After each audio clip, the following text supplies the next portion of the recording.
So I know everybody knows about the Event 201 Pandemic Exercise Center for Health and Security, and I thought, does anybody watch the entire thing? And I haven't heard anybody report on watching the entire thing. So I started doing that, and it's not very fun. It's fairly boring.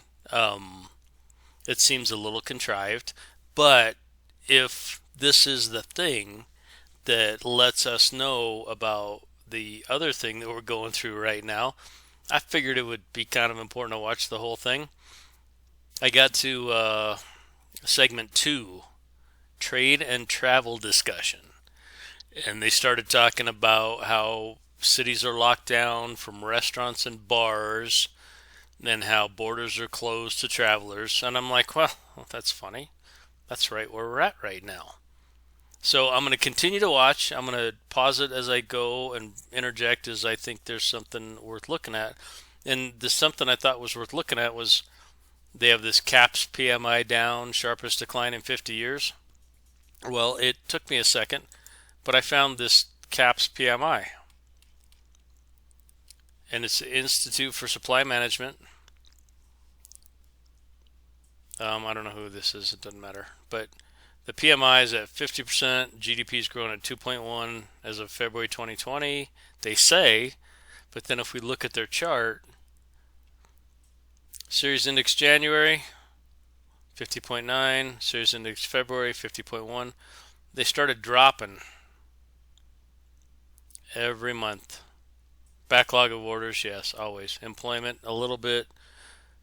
Rate of change, slower, slower, slower. Everything looks to be down. Overall economy growing slower. Manufacturing sector growing slower. Whoever heard of this CAPS index, PMI? Sure, not me. We heard about the Dow. We heard about gold. We heard about all the other nonsense, but this seems to be the trick right here. So I'm going to keep watching this series. And as I say, if I see something that reflects actual reality, I'm going to jump in and tell you about it. Okay, so in the same part that I was just talking about, noise and confusion dominate social media frenzy. They're talking about how politicians are saying ban all travel goods from infected areas. We don't need the risk. Boycott all companies that spread disease. This is your life, your children's health. That's kind of the nonsense that we're hearing still right now. So it's getting to be an eerie reflection of the times in which we live, and I'm only on segment 2. Commensurately greater. On the other hand, public health experts inform us that travel and trade bans and fever screens are not effective at preventing importation of a highly contagious respiratory illness. And disruptions to both local and global travel and trade are commensurately greater. On the other hand, public health experts inform us that travel and trade bans and fever screens are not effective at preventing importation of a highly contagious respiratory illness. Okay, so you heard that part, that travel bans and travel restrictions aren't going to help the importation of a respiratory. And all the people that are dying from this are dying from respiratory. So just something I thought was important.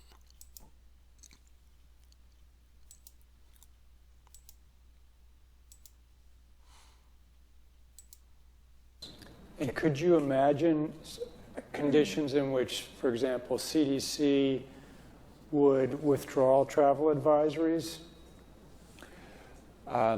if you Yes. knew that they were contributing to Well, travel and I trade think chaos? I could give an example from H1N1 where we had a time-limited advisory against travel to affected areas in Mexico, and after a short period of time, it became clear that if you live in the United States, your risk of getting disease is greater in the United States than it would be from a person traveling from Mexico. So that is actually a very helpful kind of analysis, just to make sure that it's not just pure harm. Chris and Jane? Yeah, I think we have to avoid thinking of whether this is a binary decision of whether there should be trade or travel or not. So if you heard that part, they were talking about the benefits of trade and travel or economy. And in our current situation, it doesn't appear that was even a question. It was stop all travel and stop all trade. And you can see the economic effects in your own communities, or you can see what they're telling us on the news. So I think that was kind of an interesting little exchange there. So they're talking about balancing travel with trade and business, and priorities of, can business be traveling, can non-essential personnel travel. So these may have been the discussions just before they kind of shut all the borders down, but I want you to hear this next little part. Global business for your company, where should that communication be coming from? It should be coming from respected authorities. So it should be coming from respected authorities. Well, I think if anybody's on my channel or anybody's on YouTube looking at this stuff, I would just ask yourself, do you trust the respected authorities? And I think we know the answer to that. Trust less and less what comes from government. They're actually enabling many sources of information, Google, Facebook, the free-to-air media networks, ensuring that they are equipped, companies who will talk to their staff. And we know that very often these days people believe much more something that will come from their company than they will believe something that comes from government. So nailed it. People believe what comes from their company, Twitter, Facebook, etc. Did you hear that little cough in the background? It keeps happening. This one woman keeps coughing at this event, which is just funny to me. But I'll show you her in the next segment.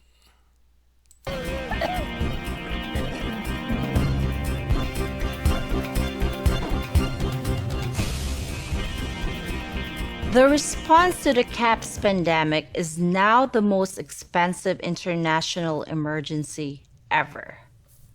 Political leaders around the globe are faced with many impossible dilemmas, including financial.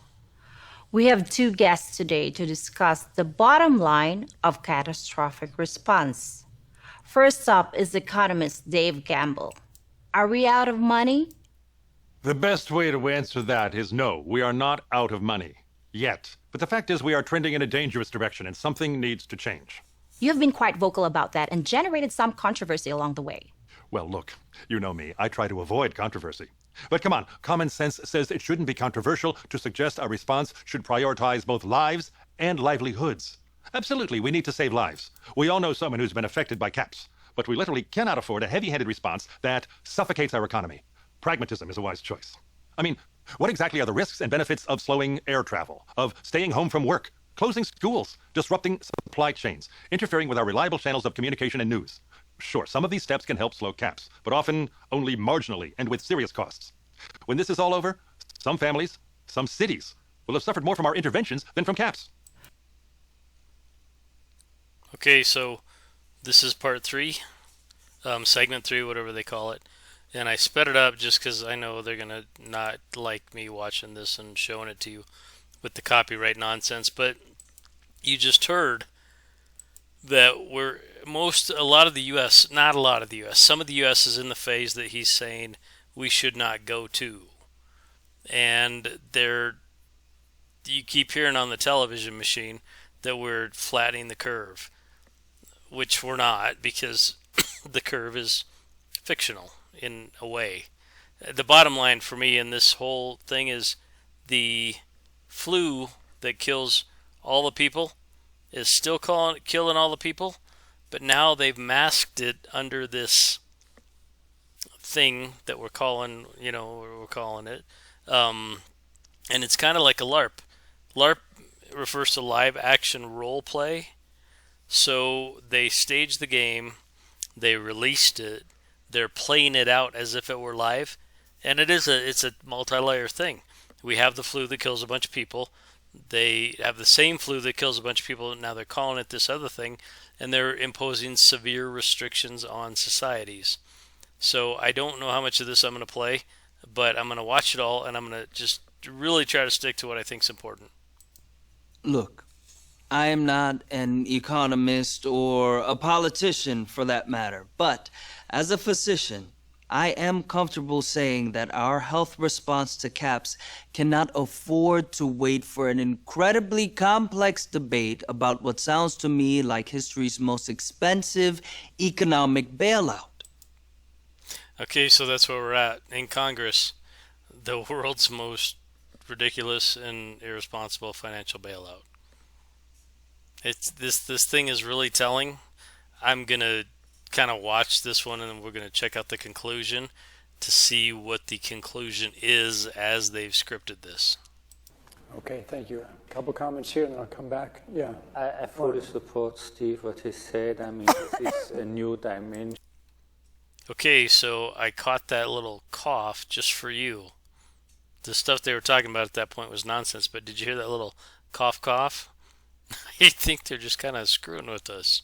I mean, maybe I'm wrong, but it's happened throughout this entire video. Okay, we're going to capture the cough again. The big global mechanisms, but including the private sector and the banks, will be important. When we went through the GFC, it did require a very significant collective effort to maintain liquidity and to actually keep some of our big financial institutions afloat. This would be the same. And if this is the rolling new normal, sometimes it delays. I think they're just screwing with us to an extreme level with this. Because like about every 10 or 15 minutes, there's that cough that is clearly an audio overlay. And Sarah Lee. To me, it is clear countries need to make strong efforts to manage both mis- and disinformation. We know social media companies are working around the clock to combat these disinformation campaigns. The task of identifying every bad actor is immense. And experts agree that new disinformation campaigns are being generated every day. This is a huge problem that's going to keep us from ending the pandemic and might even lead to the fall of governments, as we saw in the Arab Spring. If the solution means The outcome of the CAPS pandemic in Event 201 was catastrophic. 65 million people died in the first 18 months.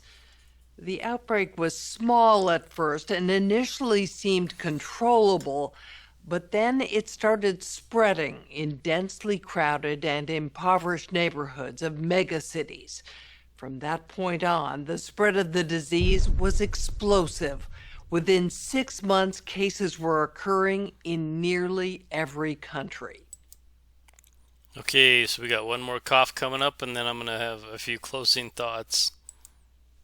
When an outbreak begins, that you don't know where the resources are, you don't know how to move them and where to move them. In this world where there is an abundance of data, is there a way? So just before I sum this up, these people apparently are real people. I'm not so sure from listening to them. A lot of it's really poorly acted. And certainly the news clips are horrible. So I think I might actually be dumber by watching this.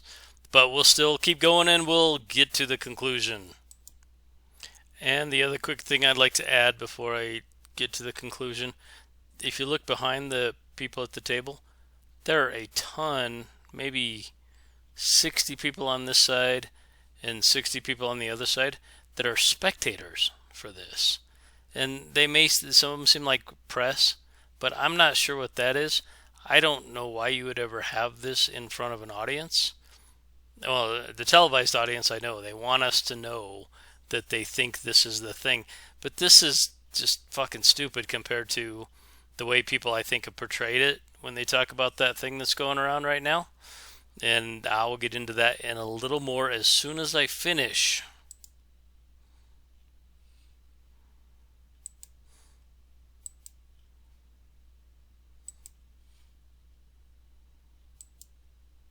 And obviously, all the advanced thought and effort given to those things will hopefully mitigate the effects when the pandemic comes. Thank you all very much.